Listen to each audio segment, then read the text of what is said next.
Hello everyone, in this video I'm going to show you how to add H1 tag in WordPress site. So for this you have to simply go to the start button, then simply type in the Chrome or the preferable browser that you would like to use. Then simply type in www.wordpress.com in the top search bar and it will simply take you to the login page. There you have to simply put in your login credentials, and once you put your login credentials it will simply take you to this page.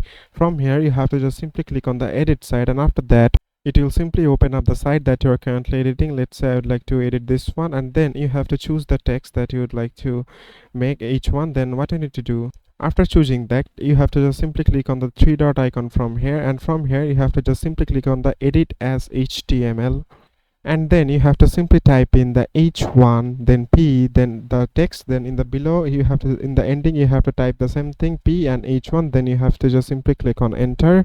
After that you will get the option of edit visually. You have to just simply click on it, and after that you can show the changes in your home page. So it is as simple as that, guys. Thank you very much for watching this video.